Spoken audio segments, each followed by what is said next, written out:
Here's one of Beelarong's many little garden beds. True permacultural style, we're showing it quite a blend of plants in the same area. We're not talking about traditional rows and columns. One plant, one type of plant growing in the same area, sometimes referred to as monoculture. One culture. This is permaculture. Mix it up, a bit of biodiversity. Helps keep the pests down. Some plants benefit each other, the old companion plant system, what it's all about. Permaculture, using the resources of an area to their highest efficiency.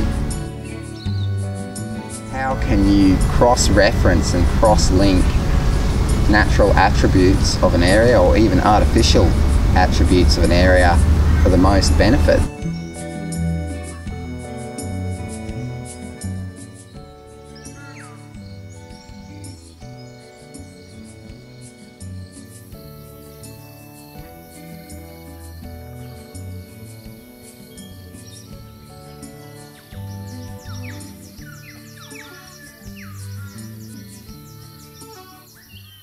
The bush tucker area is another zone. It's probably about zone 4 here. It's an area that you don't have to visit very often because the bush tucker are from native plants. They don't need a lot of work or a lot of maintenance. That's why I love using native plants. And again, this is just a mixture of plants, but I think it's very important, you know, just to let people know that there are a lot of food in the bush that you can eat. I know that my property at Mullaney, when I wander through, I actually get excited when I can recognise some of the plants that I've learned by knowing about some bush tucker foods. Quite a mixture here. There are a few trees. Again, we have Banksias and Grevilleas, and they're edible by harvesting the flowers and soaking them in water. The Aborigines used to do that, and it made it like a sweet nectar drink, as well as the birds. If you can get some from the birds, you can. The Dianella's in flower at the moment. The other name for this is blue flax lily, and it gets a really pretty flower that's quite small, and it gets a pea which is exactly the same shade as that, and you can eat it and it actually tastes like a pea.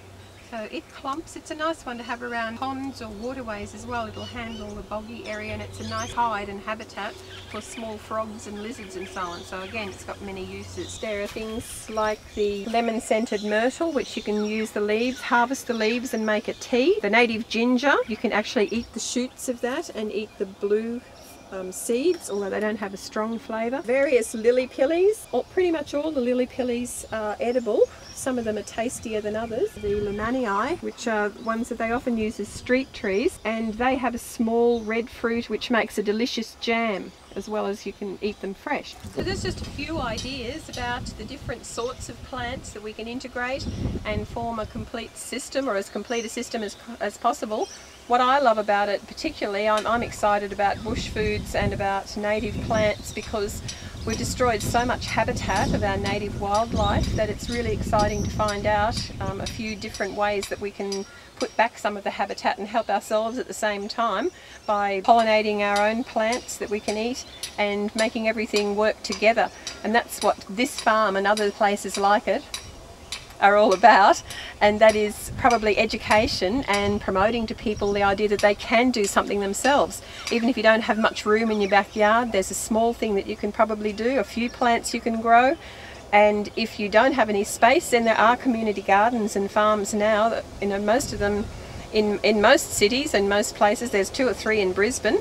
There's the Beelarong Community Farm at Morningside down by the creek, which is a really lovely place, and lots of exciting things happening here. Also on the north side there's Northeast Street City Farm, and that's a great place as well, where lots is happening, education, small businesses and other enterprises. So it's creating a place where people can come back and feel as though they've got some sort of a community again, someone that they can work with and have share ideas with like-minded people. There are heaps of books about permaculture, and most large bookstores carry them now, and also organic places, and pretty much everyone there will have some books and some ideas about how you can get started. You don't have to know much about permaculture. I knew nothing when I started. I started with a group of school children and we just learnt together.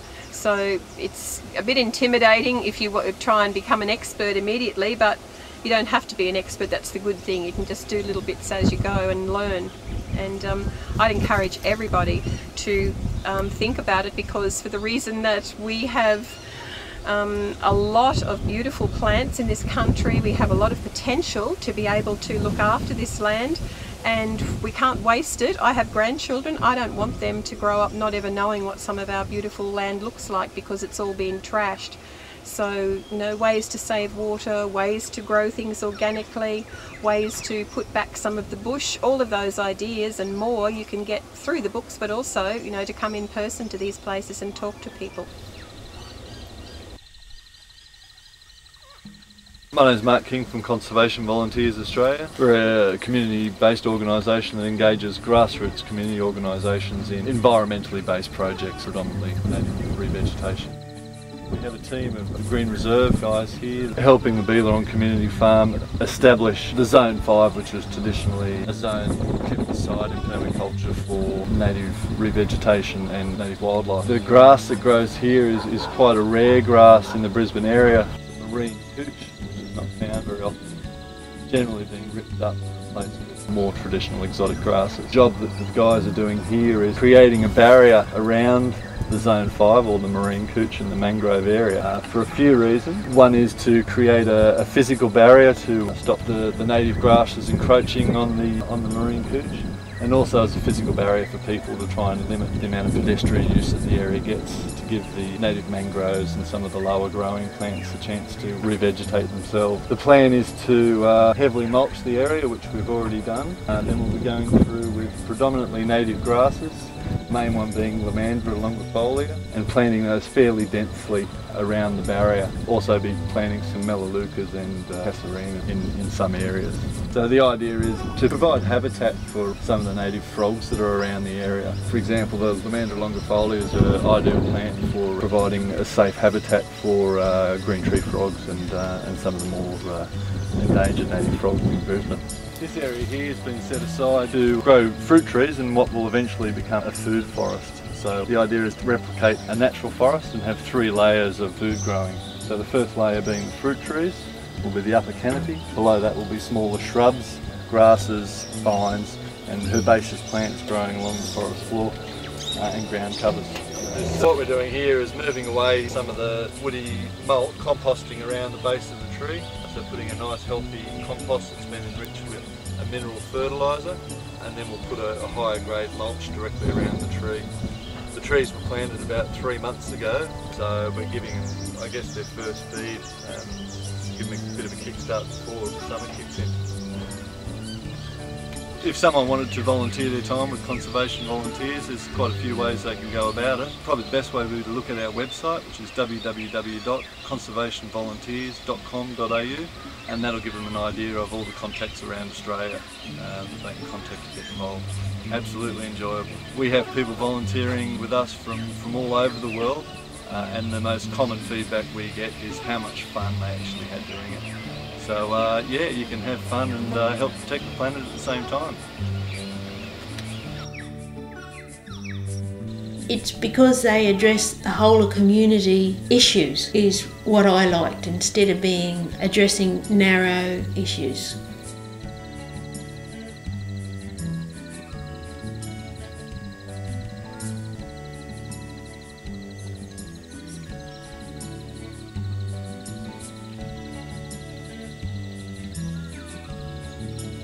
Yes, comfrey is a wonderful plant. Just look at those thick leaves, photosynthesizing continuously. You will see comfrey around garden beds. The denseness of its leaves keep out unwanted weeds and grasses from our garden. Comfrey mixed with water is a good natural fertilizer. It has been used on all the gardens here at Beelarong over the years and has worked well.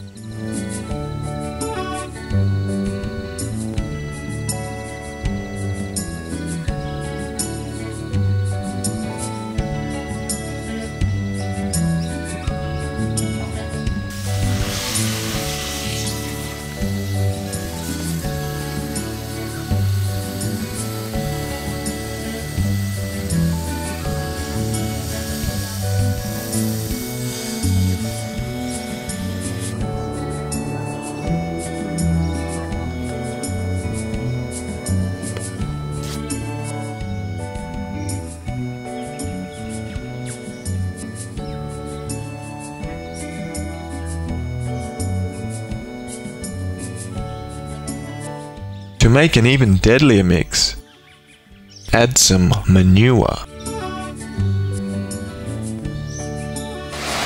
Oh, this'll be a brew and a half, won't it?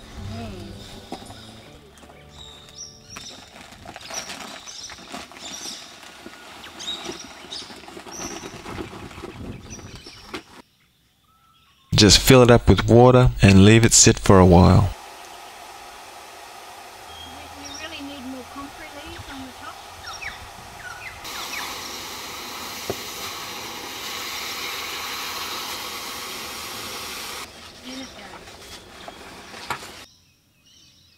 The other group we have visiting us is from the community centre. They send around a bus and they bring all the old people down for a cup of tea, and they've got a lot of expertise they help us with. They help us with seed saving. It's traditionally been the role of the older women in the society, this is going back centuries, to help with seed saving. And what we find are the old ladies who come for a cup of coffee like helping us extract the seeds. Very time consuming job, but with the heritage seeds it's helped turn Beelarong into abundance, and the old ladies in the community get an outing and they come down to the farm, and they've usually got some good gardening advice for us younger ones.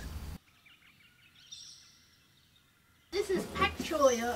Some of the old ladies helped me, and this was what was left over on the table. And I thought I'll just throw it in there and see how we go. And just about 100% strike of the leftover. So, you know, if we can get our own local seeds, it's better. Yes.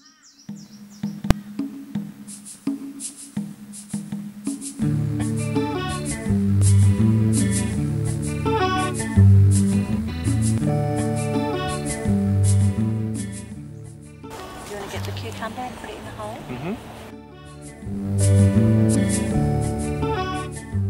You can get some sugarcane malt, John. Yep. Please. Get the moisture in and tag it. So if you'd like to write a tag with cucumber on it. I like good soil.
you do what you can at one time, and then you make a plan, and then you review it after a couple of years, and then you review it again after a couple of years.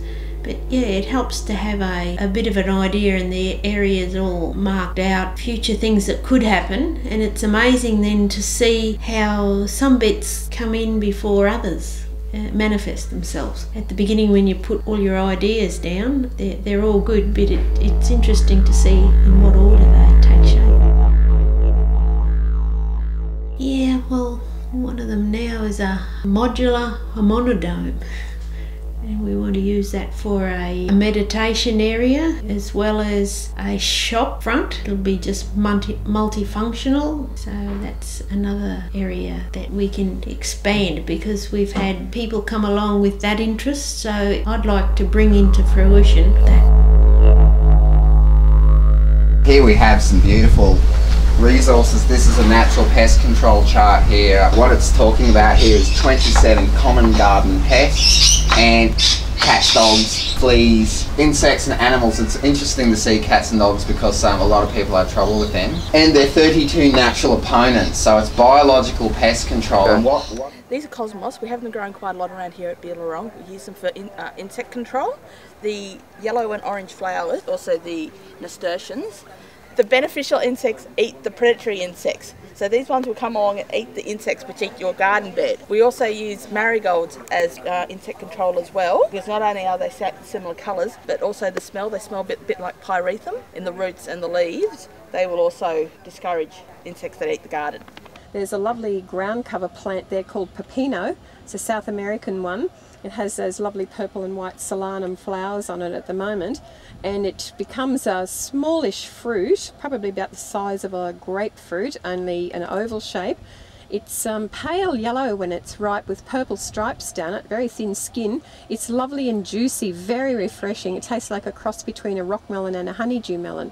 And the bush is very prolific. It'll bear 2 or 3 times a year, and it'll just creep along the ground, so you'll end up with lots of new plants. It's really good also as a ground cover to keep out grasses and weeds and so on. So it does quite a lot of jobs. Likes full sun, and it's an excellent plant. It lives for 4 or 5 years, and you'll get lots and lots of fruit out of it. Well, I think it's exciting, and have a go, and you learn all sorts, you meet all sorts, you can enhance your life and have a good time. Yeah, I already think I have. I've achieved what I hoped to achieve. Now I think it'll be over to somebody else to create what they want from this time onwards. I'm moving on to a huge project out at Sherwood Road. I'm not quite sure, but anything from 110 to 130 something hectares.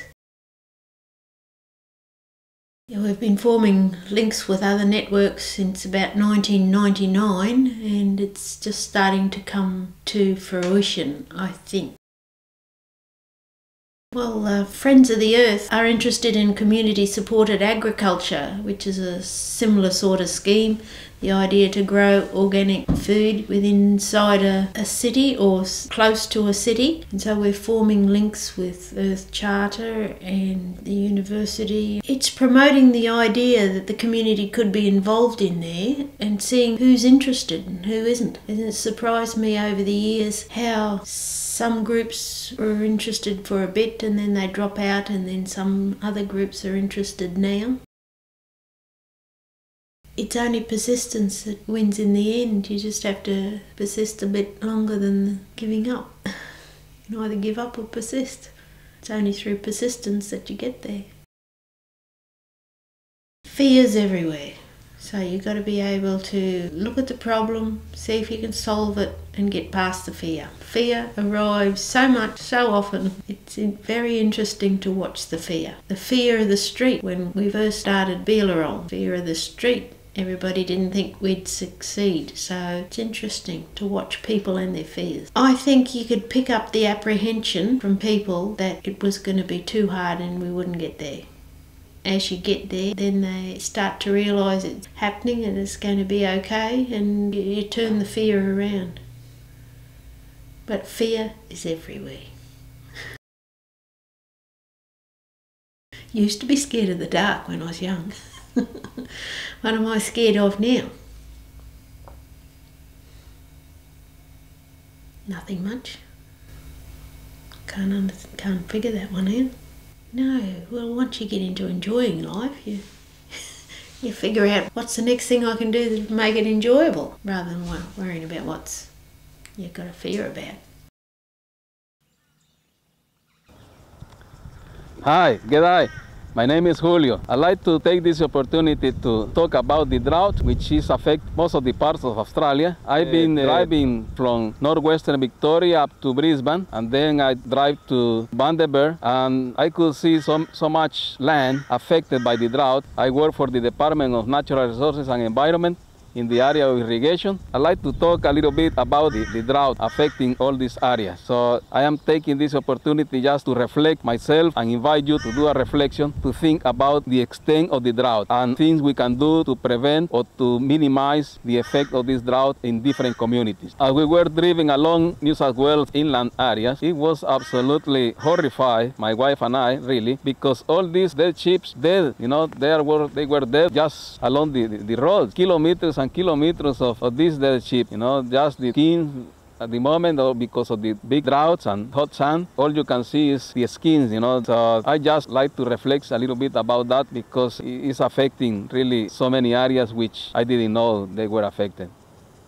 Also, the drought is affecting the flora and fauna of our country, affecting the wildlife, affecting the farmers, affecting the crops, affecting even some contribution to the salinization of our land, because of the evapotranspiration bringing a little bit the salts to the surface, so making saline soils more saline, more prone to be saline problems. As we know, there is a pattern which everybody knows is called El Niño effect, which happens about every 7 or 8 years. So we are in the middle of that Niño effect, and we have to respond to do some actions in order to minimize the effect of this situation to everybody. People living in the country towns, people living in the city, and specifically also farmers whose living depends on the crops and their animals and their production. As I said before, this is not only the problem of farmers, as we can see it in the newspapers, you know, addressing the situation of the drought in the country towns or in the farm. This situation affects everybody, really. People living in the country towns, people living in the city, politicians, and everybody, citizens like us, all are affected by this situation. So better to think of things we can do in order to minimize the affection of this situation to everybody. We should be aware and think about how to minimize the use of these natural resources, the water, and use it more efficiently. Everybody living in the face of the earth, specifically here in Australia, is affected in some way by this drought. So we can have a look and we can think about things we can do in order to minimize, in order to use more efficiently our natural resources. In this case, for example, the water. If we need to use a timer to control the time of watering we're giving to our gardens, it's better to do it. The problem is not only for the farmer or for the politicians, or it's for everybody, and everybody should be involved in trying to solve or minimize the situation to the land. The response of the government and the people from the city doing this fundraising and special drought relief has been absolutely great, you know. But we have the other situation when the product coming from the farmers or from the country towns or from the production areas coming to the city. We have a lot of products here, and many times that goes to waste, you know. That goes to landfills because as a waste. Yeah, so from the land to make a good crop, a good sweet corn, a good eggplant, a good cabbage or whatever, coming to the city, you know, that production coming to the city, and then to supply, you know, the people living here. And then we have to, as a city people, we have to in some way think about to returning this goodness to the land or to the farm, to the country. How can be done? That is the way maybe we should start to think and trying to find some solutions or some contribution to that situation. There is so much energy used by the farmers in order to produce fruit and veggies of good quality and send it to the cities. So the utilization of this energy should be in some way returned to the land. And that's the way we'd like to see a new way of thinking, trying to improve, trying to give solutions to this situation. Doesn't matter if there is no drought, but there is a responsibility to use this energy back to the land, back to where it comes from. So a recycle of utilization of energy from the land to the human being, and from the human being back to the land, which is going to satisfy our wildlife, going to satisfy our farmers, it's going to satisfy country towns, it's going to satisfy many, many people. And now we can ask ourselves how humans' dominance affecting relationship in nature. Sometimes we think ourselves as of the top of the ladder, and probably we are, but we think ourselves many times, if we don't exist, nobody else or nothing else will exist. And probably that is not true, because we can disappear from the face of the earth and still the plants, the animals, the birds, still they can live happily without us. But for the contrary, if plants and animals disappear from the earth, we won't survive.